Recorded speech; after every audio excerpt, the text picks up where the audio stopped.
Morning.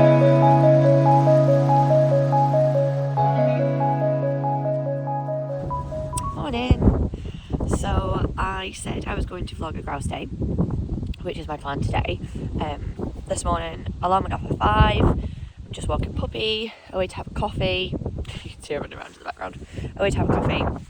Then I get the rest of the dogs done, pack up the car, and then head up the road. We're leaving quite early because we're heading back to where we used to live. I wouldn't normally drive this far for a shoot.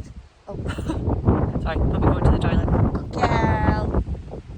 Good girl. I have travelled about an hour and 45 minutes to go back to this estate that I picked up on for years. I love the team, I love the estate.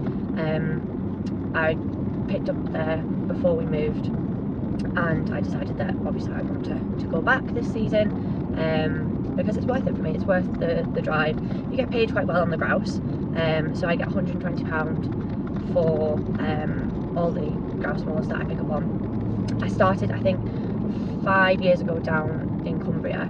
I started on £100 and it's gone up to 120 over the years. So quite good pay, covers the fuel, more than covers the fuel. So it's not as much of a profit as what it was when I was walking out the door and driving 2 minutes to the place, but it doesn't matter, it's not about the profit for me. I love the day, the dogs love the day. It's a really great grouse shoot in my opinion. But as I said, I obviously won't be saying where I'm going, or for safety reasons and privacy reasons. But yeah, I will obviously be vlogging the day, explain what we do, how it all works, and yeah, hopefully you guys enjoy coming along for the trip out. We are sat out on the first drive. I'm with Emily and just a few dogs. Ooh, see them all. So what we're doing basically is we're sat behind the guns, who are just out in front of us in what we call butts. So on the grouse they can shoot forward and back, so we are sat quite far back. Our job at the moment, oh it's actually windy, our job at the moment is to just sit and wait really. If we see anything go over us that is shot or pricked, then we'll send a dog. But that's quite rare that happens. Most of the time on the grouse, they usually land around the butts, unless they are pricked, and then they'll go quite far back, and that is our job really, to pick them, which is also why it's handy for us to be quite far back, because when we're going in we'll maybe pick the odd maybe 1, 2, 3, sometimes no birds going in towards the butts. So on grouse the picking up is totally different than on the pheasants, where you'll have the birds quite frequently falling around you, you're quite close to the guns. Yeah, it's just a lot more challenging for the dogs.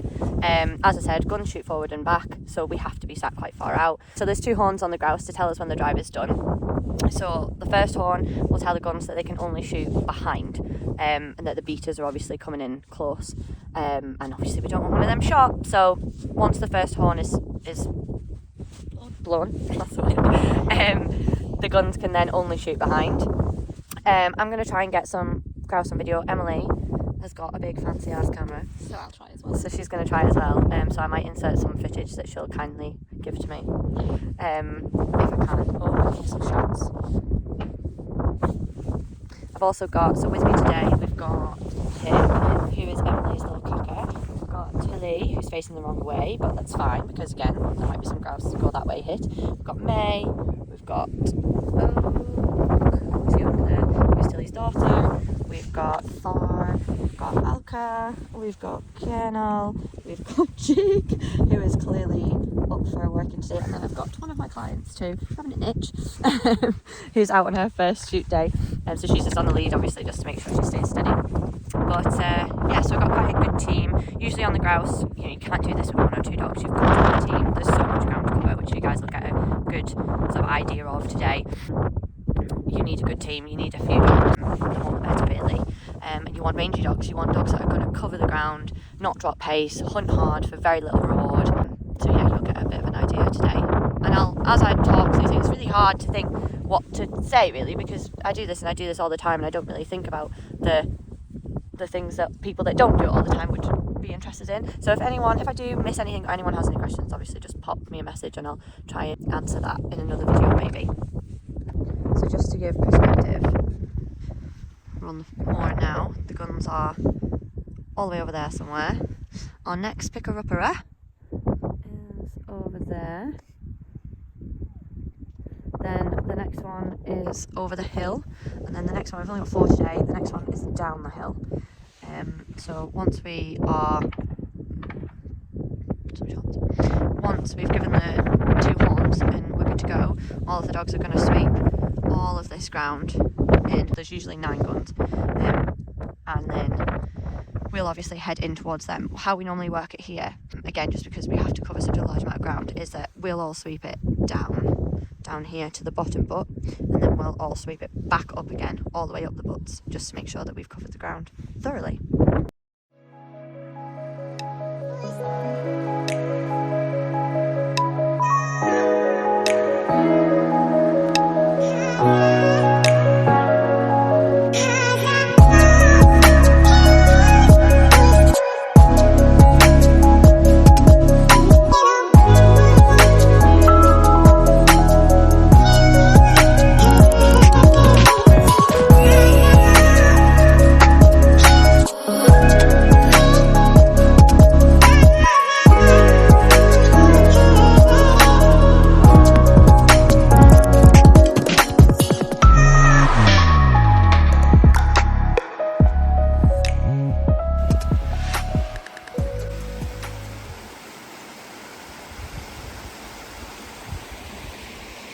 We've done one drive and we're now just waiting for the second one. One of the pickers up has gone in for it to sit out while we swept. We didn't have time to sweep the last drive and get in for the second, so one picker up left so that he could sit in while the other 3 swept, and then we're going to catch up with him. So we're just waiting for it. Obviously we don't want to go in while they're shooting, so we're just waiting for it to finish. We're going to ask me questions that you think people would want to know. God. Don't have prepared questions though. No, I know, but like you know. Well, what questions did you have when you first? So Emily is involved with field sports. She was a client of mine a few years ago, and then became one of my best friends. Now we're joined just a regular. But Emily comes along with her dogs, picking up just because it's good experience for them and gets her an opportunity to work them. Gets both of them out, and you take photos, of my dogs as well, and I help her if there's any issues on the day with her dogs, and But what were your questions you think was there? I think one of the things we spoke about yesterday a bit was what a picker-upper actually does, because a lot of other people just think you go on a jolly with your dogs, you know, you get loads of birds and loads of picking up. Yeah, so for example, I did not pick a bird on that drive. I did not pick one bird on that drive at all. Most of the birds on the grouse are found at the butts, really. And the other thing as well is shoot etiquette is letting the guns pick their birds too. So even on a pheasant day or a partridge day where you're more likely to get more birds and you're closer to the guns, you've always got to remember to kind of hold back, and if guns want to pick their own birds, they've got every right to. A lot of pickers up complain about that, actually. I get that a lot. Pickers up moan about it. I don't get it. If I was shooting, I want to pick my own birds. I want my dog to pick their birds. And pickers up argue, oh, but our dogs have been sat for ages, they should get to retrieve, but so have their dogs, and they've been sat right under the gun, and they've paid a fortune. And they paid a fortune. They paid the money. It's their day at the end of the day, and we're paid to do it, whereas they're paying to do it. My arm's going dead. Do you think we can balance this somewhere? He's brought some gear. Little gimbal. When you give Tasha a gimbal. That's so weird. Oh, perfect. So the job of the picker up, basically, our main job is to get the wounded birds. So anything dead, we sweep through, and we'll get. I mean, we've pricked ones while we're sweeping through as well. We're being called. Shoes? Oh, the sleeves? No. It's pretty exhausting. Oh, nah. I've got salted as well. Oh yeah, salted. I'll have salted. I'll get some salted ones. Yeah. Andy, what did you want? They're following the guns to the next drive, yeah?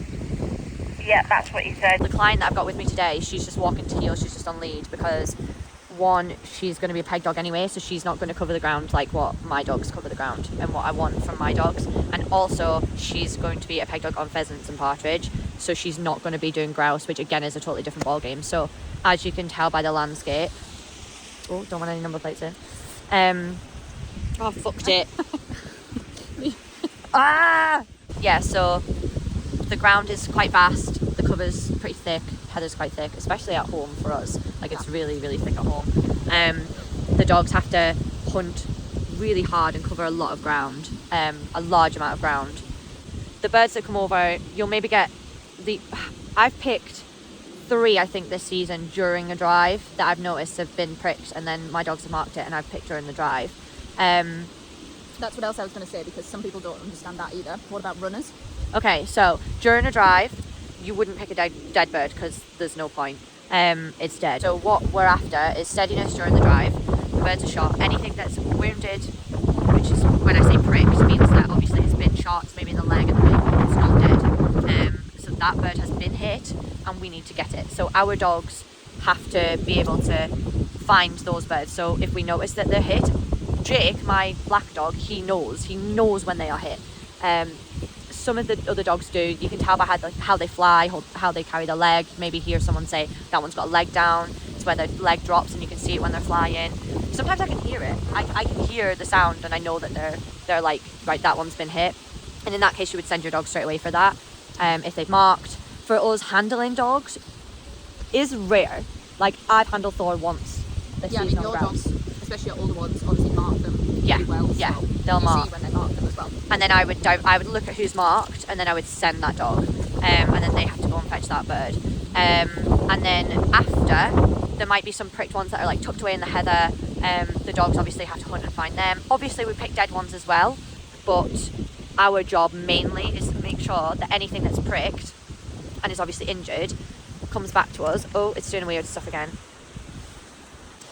So yeah, so basically the job is that predominantly we're here to make sure that all game it doesn't suffer. It gets shot, it gets picked, it gets humanely dispatched, and obviously if it's dead it gets picked, and it gets picked well as well. So we want all the game to go into the food chain.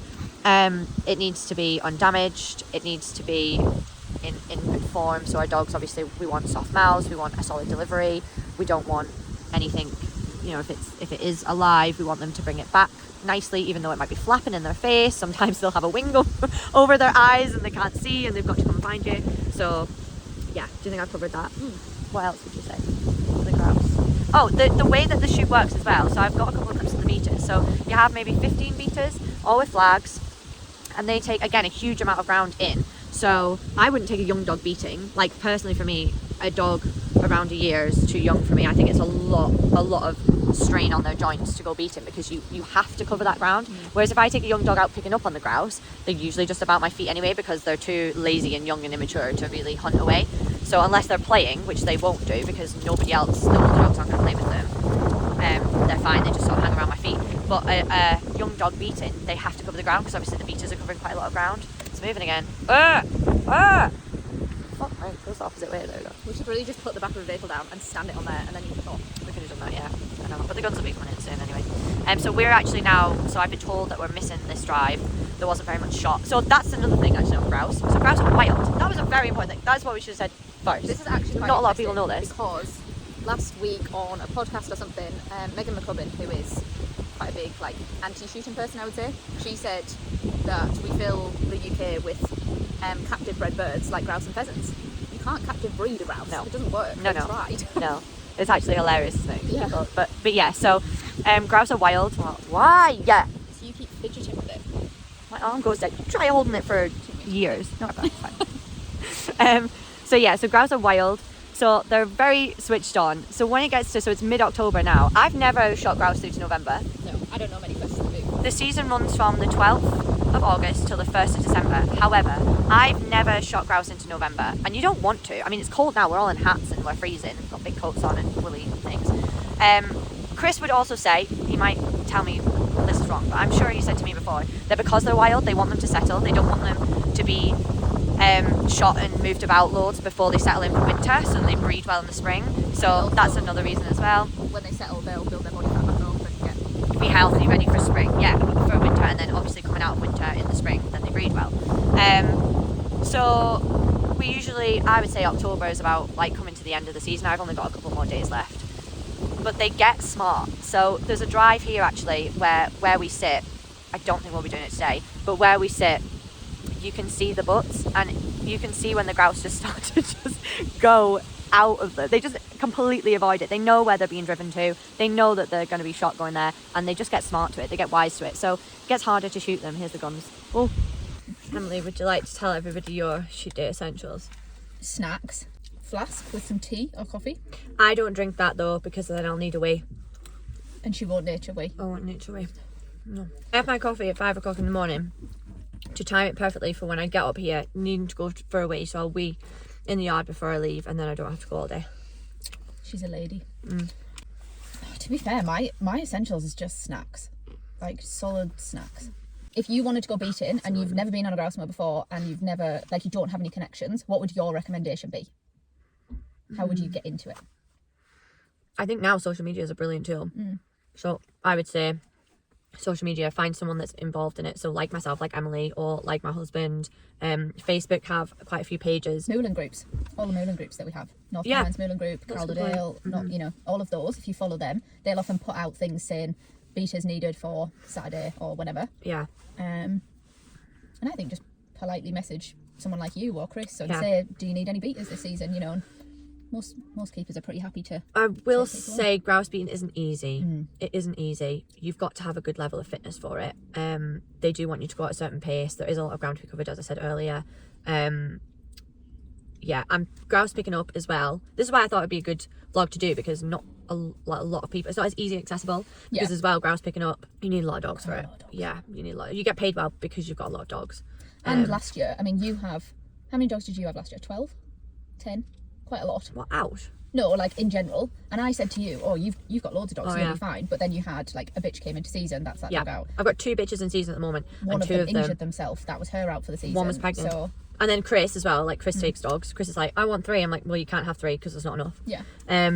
So yeah. Now with your 14 dogs or whatever you've got. Do you think there's a puppy in here? She's been very good. Yeah, we've got Seed out for the day because she wasn't, we didn't want her to be in the house on her own. But yeah, I think we've covered quite a bit. This is the guns coming back. Oh, you're busted. See, Nandy. Oh.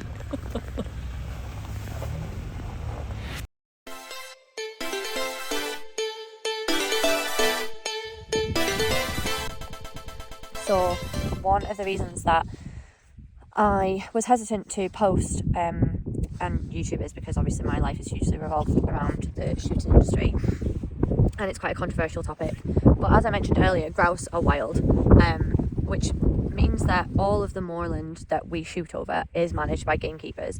There is a lot of, I can call them rumours, about or misinformation, let's say, about sort of how the moors are managed and whether it only benefits shooting and doesn't benefit anything else. But I think we can both agree that you see a hell of a lot more wildlife on a grouse moor than what you would anywhere else, really. Yeah, on an unmanaged moor. Yeah, so the ground is obviously managed by the keepers to produce grouse. That is their main goal. But the amount of other species that, I mean, Emily herself photographs a lot of wildlife and does a few like nesting projects, and she'll always head to the grouse moor to do it because that is the best place to find that kind of footage. I had a friend come from the city just a couple of weeks ago, and she said she felt like Snow White coming down my driveway because there was that many different types of wildlife just running around the drive. Also, whether we eat the meat, Emily, do you eat the game? Yeah, I mean, I've had pheasant, partridge, grouse. You know, I've eaten them all. I like them all. Grouse for me can be a little bit strong, but strong. Towards the end of the season it's strong. In the early days I really like grouse. For me, I came from a city background, so when I got involved with this, I almost had to be convinced that it was ethical. I would say I'm a huge animal lover, as would you.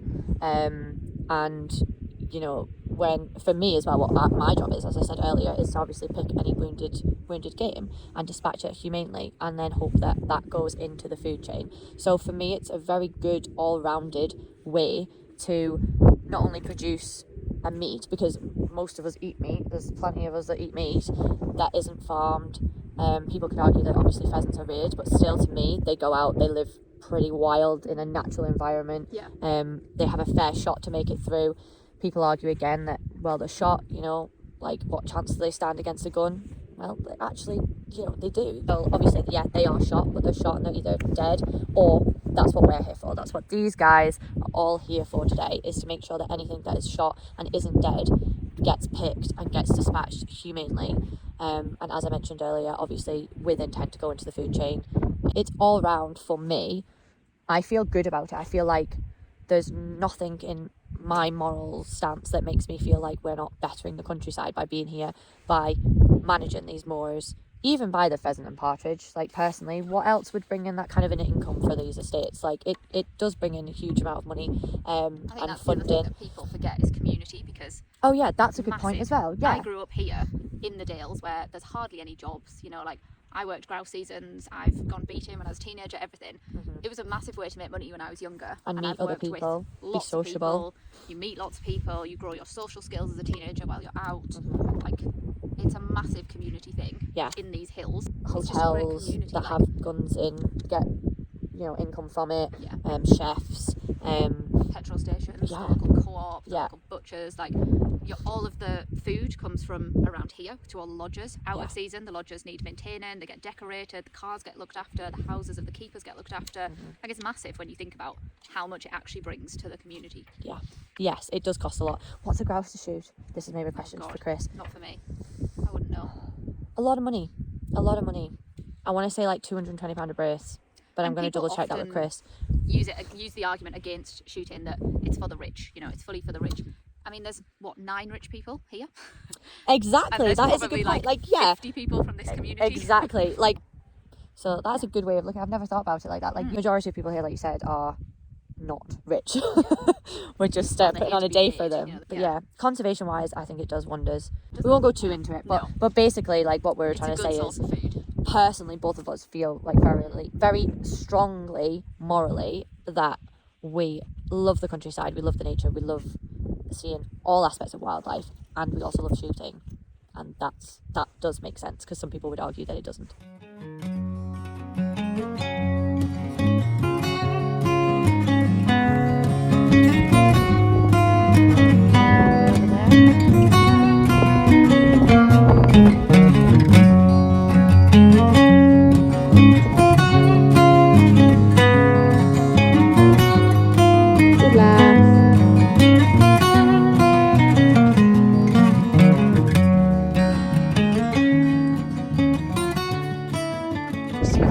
What the butts look like. Here's one. So these are sunken butts. They're in the ground. So you sit down, and then birds are kind of camouflaged in, and then he kind of would move out of the way until he move. Go this way. They'll be coming at you, and you can shoot them over and behind.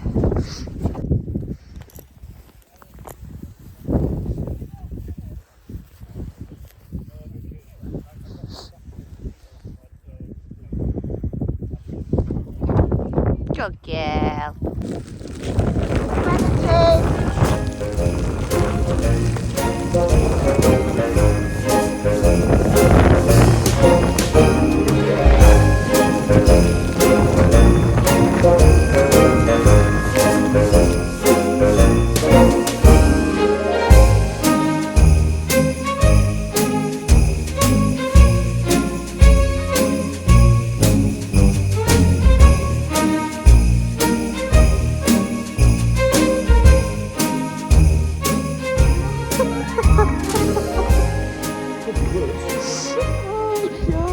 Last drive, and we've had snow and hail, so, like torrential snow. Yeah, it was interesting.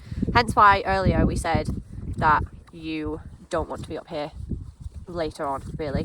I mean, obviously you get grouse on lower ground than here. We are quite high up here, but it just gets a bit crap weather-wise. It gets a bit not boring this time of year, but it's just not. Shorty. Oh yeah, I don't think I could. Short-eared owl. It's a great day out, it's fantastic for the dogs, but it gets a bit, you get sick of this by October and you're ready for your partridge and pheasant days, because they're just so much easier on the dogs. Like, there's challenges there too. There's different challenges. Obviously the dogs have to be steadier. There's a lot more kind of going on close by, but they've hunted hard on this for a few months and they've worked their little arses off. It's it's hard on them, isn't it? It's Like, very hard on work. them, yeah. They're They've got to be fit. That's the thing, they get fit and then you ask them to steady up, which is always interesting. But yeah, I'm kind of ready for, like I said, I've only got a couple more grouse days left, and I am doing pheasant and partridge as well now, so the dogs kind of go from having everything close by and not hunting so much of a large area. Different challenges again in different cover, but yeah, it's just different. But yeah, I'm kind of ready for this to be done now, and if anyone says there are dates on in November, I will be too busy for those. Quickly, I've just asked Chris how large the moorland is at home, and it's 9,000 acres, so that's quite a lot of land that is managed for grouse shooting. So Chris has also just got back to me and said that it's £220 a brace plus VAT to shoot grouse. What's a brace for people who don't know? Oh yeah, braces too. So braces, they count them in a brace, so brace is 2 birds. It's actually really funny because they'll come on the radio and they'll say, how many birds have you got? And if you say 1 bird and not half a brace, they're like, you mean half a brace? Like, the keepers are so funny about it, which is hilarious. So Chris will do it to me all the time. He's like, is that brace or birds? Like, well, you tell me off if I don't say brace. So yeah. Oh, May. Best girl. Best girl. Right.